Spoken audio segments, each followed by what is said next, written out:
Hello friends, welcome to exam dreams. आज हम बात करने वाले हैं एसबीआई पीओ एग्ज़ाम जो 2020 में अभी कंडक्ट हुआ है प्रीलिम्स का, उसकी रिजल्ट डेट क्या रहने वाली है और उसकी जो एक्सपेक्टेड कट ऑफ है कैटेगरी वाइज, वो हम बात करने वाले हैं कि उसकी एक्सपेक्टेड कट ऑफ क्या हो सकती है। तो चलिए गाइस, वीडियो को शुरू करते हैं बिना किसी देरी के। सबसे पहले हम प्रीलिम्स की जो एग्ज़ाम हुआ है उसकी रिजल्ट डेट की बात कर लेते हैं।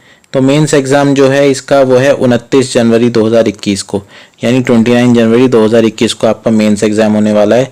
तो एसबीआई में यही खासियत है कि आपको 15-20 दिन का समय मैक्सिमम मिलता है, इससे भी कम मिलता है कभी कभी। तो हो सकता है कि आपको 15 दिन का आप टाइम मान के चलिए, तो थर्ड वीक ऑफ जनवरी में आपके रिजल्ट आने की पूरी संभावना है, क्योंकि जिस समय रिजल्ट आएगा उसी समय यानी उसके 1-2 घंटे के अंदर अंदर ही जो मेंस एग्जाम है उसके एडमिट कार्ड जो है वो भी रिलीज कर दिए जाएंगे। आप डाउनलोड कर सकते हैं वेबसाइट पर जाकर। ठीक है, तो आप ये मान के चलिए थर्ड वीक ऑफ जनवरी में जो है आपका रिजल्ट आ सकता है। अगर हम बात करते हैं कि कौन कौन से फैक्टर्स रिस्पॉन्सिबल हैं जो हमने इस बार आपके किए हैं कि किस वजह से कट ऑफ जो है वो वेरी करेगी, और कैलकुलेशन ऑफ कट ऑफ के लिए हमने जो जो फैक्टर्स देखे हैं वो फैक्टर्स क्या क्या हैं। तो सबसे पहले जो फैक्टर है वो है difficulty level of the exam की। एग्ज़ाम की जो डिफ़िकल्टी लेवल था वो कैसा था। तो 2020 का जो एग्ज़ाम है, जो एनालिसिस हमने किया है अपनी तरफ से और कैंडिडेट से बात करने के बाद में, और हमने भी पेपर को अटेम्प्ट करके देखा है और अटेम्प्ट भी किया है, तो उस हिसाब से जो डिफ़िकल्टी लेवल है वो मॉडरेट लेवल का एग्ज़ाम था इस बार 2020 का।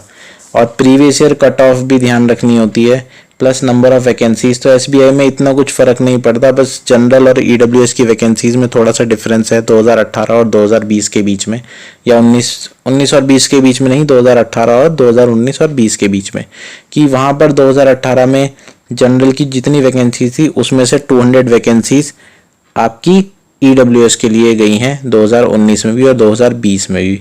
बाकी वैकेंसीज टोटल 2000 का काउंट ही रहता है, तो उतना ही है। और बाकी कितने कैंडिडेट्स ने इस एग्ज़ाम को अपीयर किया था। तो चलिए शुरू करते हैं। सबसे पहले देखते हैं कि गुड अटेम्प्ट्स क्या है। ये जानना बहुत ज़रूरी है कि गुड अटेम्प्ट्स क्या रहे हैं, उसके बेस पर ही कट ऑफ जो है वो निकलती है। जो आपकी एक्सपेक्टेड कट ऑफ है वो गुड अटेम्प्ट्स के बेस के बिना नहीं निकलेगी।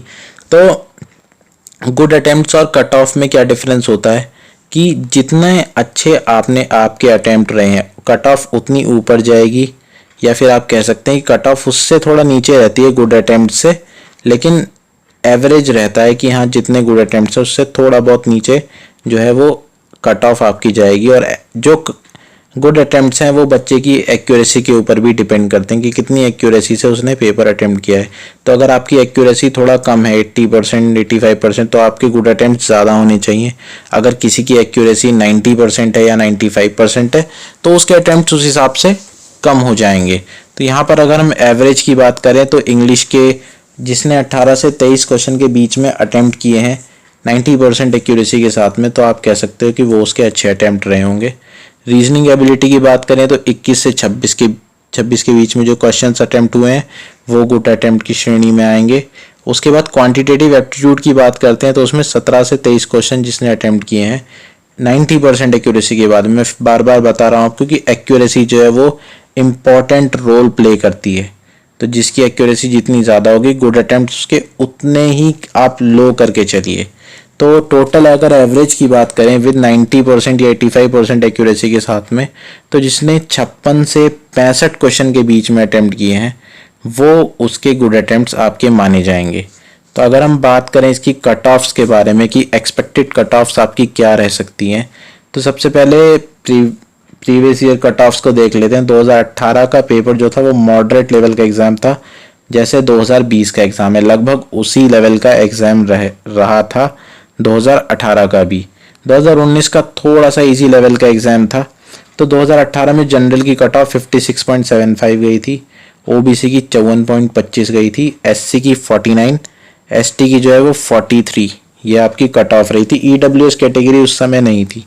अगर 2019 की बात करें तो जनरल जो है वो 71 गई थी, ईडब्ल्यूएस की 68.25, ओबीसी की भी 68.25 थी, एससी की 61.75 और एसटी की 54.75। अगर हम बात करें आपकी प्रीलिम्स कट ऑफ 2020 की एक्सपेक्टेड यानी क्या रह सकती है, ये कोई एक्यूरेट नहीं है, बट इस बीच में रह सकती है अकॉर्डिंग टू द एनालिसिस जो हमने अपनी तरफ से किया है। तो इसमें जो जनरल की कट ऑफ है वो 54 से 59 के बीच में रहेगी, इतनी रहने की पूरी संभावना है। ईडब्ल्यूएस की बात करें तो 51 से 56 के बीच ही कट ऑफ रह सकती है आपकी। तो बहुत ज़्यादा डिफरेंस जनरल और ईडब्ल्यूएस में नहीं आने वाला है, तो इसके बीच में ही रहने वाली है। ओबीसी की कट ऑफ भी ईडब्ल्यूएस के बराबर एक्सपेक्टेड कर सकते हैं कि उससे एक आध नंबर कम हो सकती है, लेकिन बहुत ज़्यादा कम नहीं होगी। तो 51 से 56 के बीच में ही ओबीसी की कट ऑफ भी जाएगी। एससी की कट ऑफ की बात करें तो 46 से 52 एससी की कट ऑफ जा सकती है। 46 में अगर +1 +2 रखेंगे तो 44 भी जा सकती है। हो सकता है 53 या 50 तक आए, 50 तक। 52 तो आपकी मैक्सिमम है कि 52 जा सकती है, बट इसके रेंज में ही रहेगी। एसटी की जो कट ऑफ है वो 41 से 46 के बीच में रह सकती है, इससे कम भी हो सकती है 40 से 43, 44, बट जो एवरेज है वो 41 से 46 के बीच का आप मान के चलिए, इतनी कट ऑफ आपकी रह सकती है। अगर इतने नंबर आएंगे तो आप, यानी इससे ज़्यादा गुड अटेम्प्ट हैं, इससे कम से कम आपके 5 से 6 नंबर ज़्यादा हैं कैटेगरी वाइज, यानी 5 से 6 क्वेश्चन आपने ज़्यादा अटेम्प्ट किए हैं 90% एक्यूरेसी के साथ में, तो आप अपने मेंस की तैयारी को स्टार्ट कर सकते हैं या उसे जारी रख सकते हैं। अब ये सब चीज़ें क्यों हुई हैं, यानी रीज़न क्या है इसका, वो हम बात कर लेते हैं। तो कैंडिडेट्स के फीडबैक के अकॉर्डिंगली जो डिफ़िकल्टी लेवल था एग्ज़ाम का वो मॉडरेट था, मैं आपको बता चुका हूँ। तो एवरेज अटैम्प्ट जो है वो 56 से 65 के बीच में आए हैं, जिन्हें आप गुड अटैम्प्ट्स बोल सकते हैं। और सबसे इंपॉर्टेंट फैक्टर इसमें नेगेटिव मार्किंग है 0.25 की, लेकिन इसमें सेक्शनल कट ऑफ नहीं है। अब एसबीआई ने सेक्शनल कट ऑफ को रिमूव कर दिया है काफ़ी पहले ही, तो वो चीज़ें अगर किसी के दिमाग में हो कि सेक्शनल कट ऑफ भी है तो वो चीज़ें आप दिमाग से निकाल दीजिएगा। इस एग्ज़ाम में आपकी सेक्शनल कट ऑफ नहीं है। तो होप फॉर द बेस्ट, जो होगा देखते हैं कितनी कट ऑफ जाती है। कट ऑफ यानी रिजल्ट, प्रीलिम्स का रिजल्ट जब भी आएगा उसके बाद हम एनालिसिस करेंगे कि जो एवरेज कट ऑफ था कितना, और मेंस की तैयारी के लिए आपको क्या क्या करना है वो हम इसमें देखेंगे। तो अगर दोस्तों वीडियो अच्छी लगी होगी तो आप चैनल को सब्सक्राइब कीजिएगा और वीडियो को शेयर, लाइक और कमेंट भी कीजिएगा। चैनल को सब्सक्राइब करने के लिए आप यूट्यूब पे जाइए, एग्ज़ाम ड्रीम्स टाइप कीजिए, वहाँ पर जो चैनल है एग्ज़ाम ड्रीम्स उस पर सब्सक्राइब कीजिए। सब्सक्राइब करने के बाद बेल आइकन को क्लिक कीजिए ताकि आपको जो हमारी नई वीडियो की नोटिफिकेशन है वो आपको तुरंत की तुरंत यानी पॉपअप आपको मिल जाए जैसे ही हम वीडियो को अपलोड करेंगे। And thanks for watching the video. Thank you.